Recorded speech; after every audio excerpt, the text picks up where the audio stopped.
जी, अस्सलाम वालेकुम। मेरा नाम डॉक्टर हसनैन खान है और मैं consultant plastic and reconstructive surgeon हूँ। प्लास्टिक सर्जरी में मेरा एक्सपीरियंस पिछले 15 साल का है, जिसमें से पिछले 7 साल मैं as head of department of plastic surgery Rawalpindi medical university काम कर रहा हूँ। तो प्लास्टिक सर्जरी के डिफरेंट डोमेन्स हैं, जैसे कि कॉस्मेटिक, बर्न, रिकंस्ट्रक्शन। कॉस्मेटिक खूबसूरती की सर्जरी है और उसके मुख्तलिफ हिस्से हैं, जैसे कि चेहरे की खूबसूरती, नाक की खूबसूरती, जिस्म की खूबसूरती, और उसके डिफरेंट प्रोसीजर्स हैं, जैसे facelift, rhinoplasty, botox, fillers, breast reshaping surgery और liposuction and abdominoplasty. Reconstructive surgery जिसका पैदाइशी कटे हुए होंठ होते हैं, हाथ की सर्जरी और हैंड सर्जरी। इसी तरह जिस्म पे कहीं जख्म है या कैंसर है, उसका इलाज। और आखिर में बर्न, खास तौर पर ये जो जले हुए मरीज हैं, इनका इलाज एक प्रॉपर प्लास्टिक सर्जन जो एक ट्रेंड है बर्न सर्जरी में वो करता है। तो इस स्पेशलिटी की ये 3 डोमेन थी जिसके बारे में मैंने आपको बताया।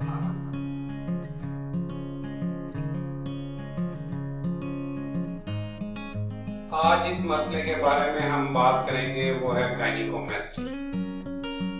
गायनिकोमेस्टिया का मतलब ये है कि जो मर्द हजरात हैं उनकी छाती जरूरत से ज्यादा बड़ी हुई है, उसे मेडिकल टर्मिनोलॉजी में गायनिकोमेस्टिया कहते हैं। अब सवाल ये पैदा होता है कि गायनिकोमेस्टिया किस वजह से होता है। इसकी बहुत सी वजूहत हैं। मिसाल के तौर पे अगर आप कोई मेडिसिन ले रहे हैं या आपने कोई स्टीरॉयड टैबलेट्स या इंजेक्शन लगवाए हैं, इसी तरह मुख्तलिफ तरह के कैंसर्स हैं, उनमें भी गायनिकोमेस्टिया हो जाता है और छाती बढ़ जाती है। मोटापे में भी गायनिकोमेस्टिया हो जाता है। लेकिन जो सबसे अच्छी बात है, गायनिकोमेस्टिया की सबसे बड़ी वजह अननोन है। 97% मरीजों में इसकी कोई वजह नहीं होती और खुद ब खुद बढ़ जाता है, खास तौर पे उन मर्द हजरात में जिनमें टेस्टोस्टेरोन लेवल बढ़ जाए प्यूबर्टी के ऊपर, जब वो बिचौर हो रहे हो, या हमारे वो भाई जो बॉडी बिल्डिंग करते हैं और मेडिसिन या स्टीरॉयड खाते हैं। तो ये एक काबिल इलाज मर्ज है। अगर इसका इलाज ना कराया जाए तो आमतौर पर मर्द हजरात शर्मिंदगी महसूस करते हैं और जब उन्होंने शर्ट भी पहनी हो तो उनको लगता है कि ये हमारे लिए प्रॉब्लम है और हमारे पुलिस क्या कहेंगे। तो इस वजह से मैं ये रिकमेंड करूंगा कि अगर आपको इस तरह की कोई तकलीफ है तो इसका इलाज ज़रूर करवाएं। और ये कोई बड़ा प्रोसीजर भी नहीं है जिसमें आपको कोई परेशानी हो। तो इसकी तशखीस में किस वजह से गायनिकोमेस्टिया हुआ है, ये एक प्रॉपर प्लास्टिक सर्जन ही कर सकता है। वो आपसे हिस्ट्री लेगा कि मुख्तलिफ चीज़ों के बारे में, मेडिसिन खाई है कि नहीं खाई, इसी तरह टेस्टोस्टेरोन जो इंजेक्शन है वो लगवाएं, स्टीरॉयड इंजेक्शन लगवाएं, खास तौर पे जो बॉडी बिल्डर हजरात हैं वो ये लगवाते हैं।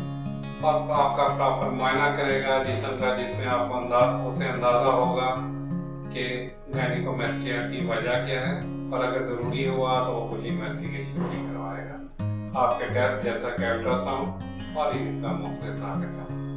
तो एक दफ़ा जब ये तशखीस हो जाए, और जिसका मैंने आपको पहले बताया कि 97% मरीजों में इसकी कोई ख़ास वजह नहीं होती, तो फिर इसका हल ऑपरेशन है और इसका इलाज ऑपरेशन है। अब ऑपरेशन मुख्तलिफ तरह के हो सकते हैं। हम इसे कैटेगराइज करते हैं या तकसीम करते हैं 3 तरह की टाइप्स में। पहली टाइप वो होती है जिसमें अंदर सिर्फ चर्बी बढ़ी हुई होती है और उसका इलाज सिर्फ लाइपोसक्शन है। दूसरी तरह की जो टाइप है उसमें चर्बी भी बढ़ी हो सकती है और जिल्द की कमी या ज्यादती भी हो सकती है। अगर तो सिर्फ चर्बी बढ़ी हुई हो और जिल्द नॉर्मल हो तो फिर भी इलाज लाइपोसक्शन है, और अगर जिल्द बढ़ी हुई हो फिर लाइपोसक्शन के साथ हम कंप्रेशन गारमेंट जो कि 6 महीनों तक। इसी तरह अगर जिल्द बहुत ज़्यादा बढ़ी हुई हो फिर जिल्द का भी ऑपरेशन होता है और चर्बी भी निकाली जाती है। तो अगर मैं इसे समराइज करूं, अगर आपका बहुत कम छाती बढ़ी हुई है फिर हम लाइपोसक्शन करेंगे। अगर छाती बढ़ी हुई है या ब्रेस्ट बढ़ी हुई है और उसमें जिल्द ज्यादा नहीं बढ़ी हुई तो लाइपोसक्शन और पुल थ्रू प्रोसीजर कहते हैं, जिसमें से छोटा सा काट दे के तो जो रिमेनिंग चर्बी है उसे निकाल दिया जाता है। और अगर जिल्द बढ़ी हुई है या तो हम कंप्रेशन गारमेंट देंगे 6 महीनों के लिए या फिर जिल्द भी निकालेंगे। तो ये एक मुख्तसर सा ट्रीटमेंट जो मैंने आपको बताया है। इसके बाद नेक्स्ट वीडियो में मैं आपको इसकी तफसील के बारे में बताऊंगा कि ये इलाज कैसे होता है।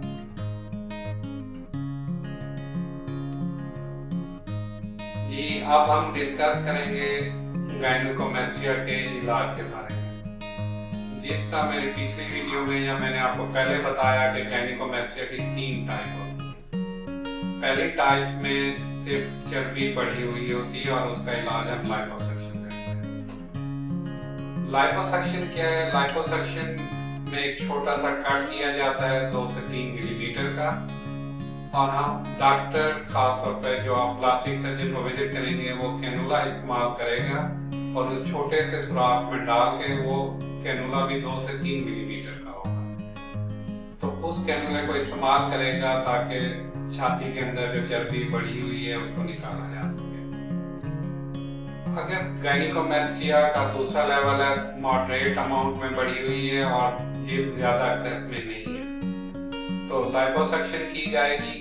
उसके साथ पुल थ्रू टेक्निक के जरिए से बाकी चर्बी निकाली जाएगी। पुल थ्रू टेक्निक ये है कि आपके जो निपल के साथ वाला एरिया है उसको छोटा सा कट दे के उसके अंदर से जो मजीद चर्बी है या ग्लैंडुलर टिश्यू है उसे निकाला जाएगा। तो टाइप दूसरी में अगर जिल्द नॉर्मल है और चर्बी बढ़ी हुई है तो लाइपोसक्शन और पुल थ्रू टेक्निक की जाती है। इसी तरह जो टाइप 3 है या टाइप 2 जिसमें जिल्द बढ़ी हुई है उसमें भी सेम टेक्निक की जाती है, लेकिन उसमें कंप्रेशन गारमेंट का दौरानिया बढ़ा दिया जाता है। वो मैं आपको थोड़ी देर बाद बताऊंगा कि कंप्रेशन गारमेंट क्या है और उसको कैसे पहना जाता है और उसका टाइम ड्यूरेशन क्या है। टाइप 3 जिसमें जिल्द बहुत ज्यादा बढ़ी हुई है तो जिल्द और चर्बी दोनों ही निकाले जाते हैं। तो जिस तरह की भी टेक्निक की जाए, चाहे 1 है, 2 है या 3 है, उसके बाद कंप्रेशन गारमेंट पहने जाते हैं। कंप्रेशन गारमेंट क्या चीज है? ये एक टाइट बुनियान होती है जो इलास्टिक से बनी होती है। तो इसको पहनना इसलिए जरूरी है ताकि बाद में कोई खून वगैरह इकट्ठा ना हो और आपकी जिल्द मुकम्मल तौर पे बैठ जाए, क्योंकि लाइपोसक्शन सिर्फ चर्बी निकालने की सर्जरी है, इस पे जिल्द में कुछ नहीं किया जाता। तो जिल्द को बिठाने के लिए कंप्रेशन गारमेंट पहना जाता है। तो कंप्रेशन गारमेंट पहनने का दौरानिया 3 महीने है सर्जरी के बाद, अगर टाइप 1 और 2 है। और 2 भी वो टाइप जिसमें जिल्द ज्यादा नहीं है, लेकिन अगर जिल्द बहुत बड़ी हुई है और टाइप 2 में आता है तो उसमें कंप्रेशन गारमेंट 6 महीने के लिए पहना जाता है। टाइप 3 में सिर्फ जिल्द निकाली जाती है और चर्बी दोनों निकाले जाते हैं, तो कंप्रेशन गारमेंट सिर्फ 3 महीने पहनना जरूरी है। तो ये एक मुख्तसर सा आपको मैंने बताया है कि मुख्तलिफ इलाज और उनकी थोड़ी सी तफसील। अब अक्सर मरीज सवाल करते हैं कि इस ऑपरेशन के दौरान दर्द कितना होता है और इसका टाइम ड्यूरेशन क्या है। दर्द का डायरेक्टली ताल्लुक है किस तरह की बेहोशी में आप ये ऑपरेशन करा रहे हैं। ये ऑपरेशन सिर्फ सून करके भी किया जाता है, जिसे लोकल एनेस्थीसिया कहते हैं।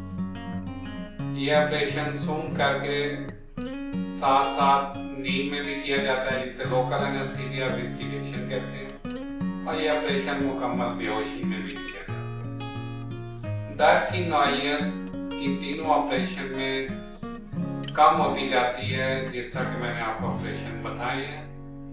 जैसे कि सुन करके ऑपरेशन में दर्द थोड़ा ज्यादा होता है, लोकल एनेस्थीसिया और सीडेशन में दरमियानी नौइयत का है, और मुकम्मल बेहोशी में कोई दर्द नहीं होता। तो दर्द हर पेशेंट के अपना एक थ्रेशोल्ड है कि वो दर्द कितना महसूस करता है, तो एनेस्थीसिया उसके मुताबिक सिलेक्ट किया जाता है। लेकिन दर्द इस तरह का नहीं होता कि जो काबिल बर्दाश्त ना हो, और मेरे 90% मरीज लोकल एनेस्थीसिया में ही ऑपरेट करवाते हैं। 5 से 10% मरीज सीडेशन और जनरल एनेस्थीसिया को प्रेफर करते हैं, लेकिन ज़्यादातर मरीज लोकल एनेस्थीसिया में कराते हैं। तो ये पेशेंट प्रेफरेंस है कि वो किस एनेस्थीसिया में ऑपरेशन कराना चाहते हैं।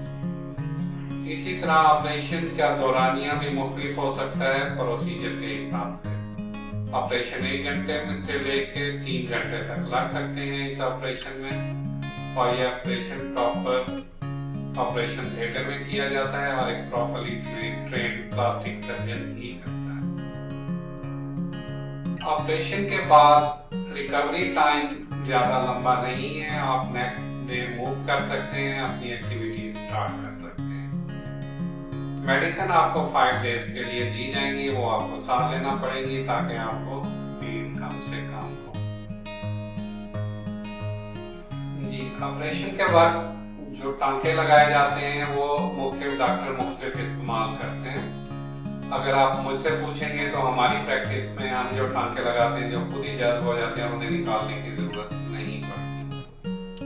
अब जिस तरह हर ऑपरेशन में कुछ ना कुछ नुकसान हो सकते हैं, इसमें भी कुछ कॉम्प्लिकेशन है जो मैं आपको बताना चाहूँगा। हम इसे कैटेगराइज करते हैं या तकसीम करते हैं कॉम्प्लिकेशन को 2 तरह में, अर्ली यानी फौरन और लेट जो बाद में होती है। अर्ली कॉम्प्लिकेशन में छाती के अंदर या ब्रेस्ट के अंदर ब्लड इकट्ठा हो सकता है, जिसे हीमाटोमा या सीरोमा फॉर्मेशन कहते हैं। अगर ये हो जाए तो आमतौर पर खुद ब खुद जज्ब हो जाता है। बाद का ये बड़ा हो जाता है, जिसके लिए हमें नीडल के जरिए से या सुई के जरिए से निकालना पड़ता है।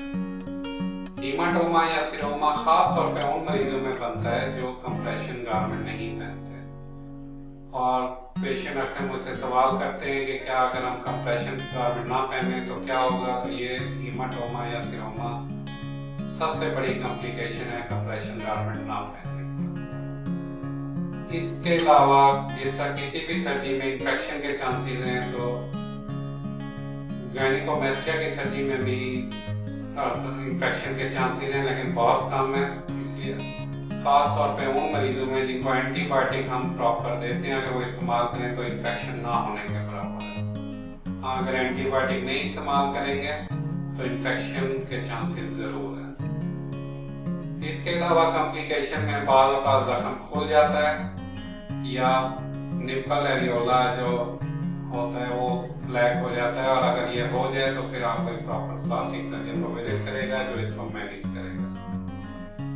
अब आ गए लेट कॉम्प्लिकेशन की तरफ। लेट कॉम्प्लिकेशन में जो सबसे कॉमन है वो मरीजों की कंप्लेंट होती है एसिमेट्री, मतलब कि एक साइड की ब्रेस्ट का एक साइड मुख्तलिफ साइज होता है और दूसरी साइड की ब्रेस्ट का मुख्तलिफ साइज होता है। अगर एसिमेट्री हो जाए तो उसका इलाज भी मौजूद है और एक प्लास्टिक सर्जन उसको मैनेज कर सकता है, लेकिन अगर आप किसी अताई के हत्थे चढ़ गए हैं फिर शायद इलाज ना हो सके। इसी तरह लेट कॉम्प्लिकेशन में लम्प्स एंड बम्प्स, कोई जगह सूजी हुई है, कोई जगह बैठी हुई है, या उसे दोबारा ऑपरेशन करने की जरूरत पेश आ सकती है। तो ये मुख्तसर सा आपको इंट्रोडक्शन था कॉम्प्लिकेशन के बारे में। अब कुछ मरीज सवाल करते हैं अक्सर के, जो मैं आपको आंसर करना चाहूँगा।